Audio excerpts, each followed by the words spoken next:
जब इनकी आप कमियों को देखेंगे, देखिए महाकुंभ तो हमेशा से सफल होता आया, वो इसके लिए भारतीय जनता पार्टी को जिम्मेवार नहीं है।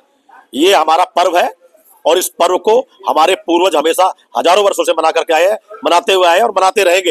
ये भारतीय जनता पार्टी की कोई सरकार नहीं है कि उसके अकॉर्डिंग ही चलेंगे। चला ये सबसे पहले महाकुंभ, मैंने आपको एग्जाम्पल में बताया कि नेहरू जी ने सबसे पहले अंग्रेजी हुकूमत में सबसे पहले कुंभ शुरू करने का जो काम किया, जो हुकूमत में ये कहते हुए कि क्यों बैठे ये लोग बाहर कि हमारा कुंभ स्नान नहीं करने दिया जा रहा, अंग्रेजों के सामने पहले डुबकी लगाने का काम जो किया, वो ऐसे प्रधानमंत्री होने चाहिए। ऐसे प्रधानमंत्री ने जो लाशों के ढेर पर राजनीति करें। लेकिन 144 साल बाद आया, ये मैंने आपको बताया 144 साल बाद।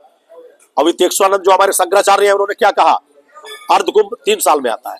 हर 12 साल में कहा जाता है कि 144 साल में कह देने मात्र के लिए, 144 साल के बाद कुंभ नहीं आया। कुछ चीजें ऐसी मिलती हैं, बन जाती हैं, जो हमारे जो हिंदू संस्कृति के अनुसार, ज्योतिषी के अनुसार, कि वो कहा जाता है कि ऐसा समीकरण 100 साल में बैठ रहे हैं, 144 साल में बैठ रहे हैं, लेकिन कुंभ हर 12 साल, महाकुंभ हर 12 साल में आता है। सिर्फ ये मिथ्या फैलाई गई और गोदी मीडिया के द्वारा जो प्रचार किया गया।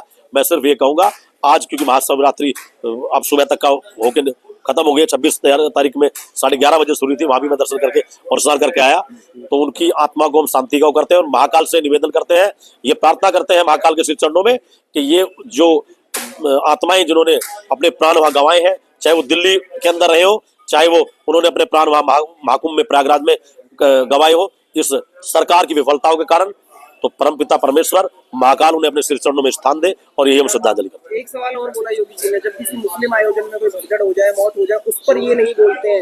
महाकुंभ में कमियां दिख रही है, हज पे नहीं दिखेंगी, उम्रा पे नहीं दिखेंगी, वहां पर तो मुस्लिम समाज के लोग बोले ना।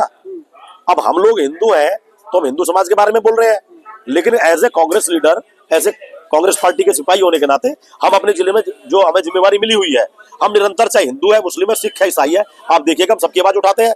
लेकिन ये भारतीय जनता पार्टी, जैसे राहुल गांधी जी ने कहा कि बीजेपी या आरएसएस हिंदू नहीं है, हम भी हिंदू हैं, हम खुद तय करेंगे, भारतीय जनता पार्टी थोड़ा तय करेगी। तो अगर विफलताएं होंगी तो सवाल इनसे किए जाएंगे और ये सवाल होते आए हैं, होते रहेंगे। ये तो शुक्रगुजार, फिर दोबारा धन्यवाद जाते जाते आप सब मीडिया के बंधुओं का, कि गोदी मीडिया नहीं दिखा रही है, गोदी मीडिया उनके लिए काम कर रही है। यही कारण था कि इतने बड़े लेवल पर प्रचार किया गया, ज्यादा संख्या में लोग पहुंचे, व्यवस्था वहां 10-5 करोड़ लोगों की भी पूरी नहीं थी और वहां करोड़ों से ऊपर लोग पहुंचे, भगदड़ मची, उनमें प्राण गंवाए, ये इनकी विफलता थी।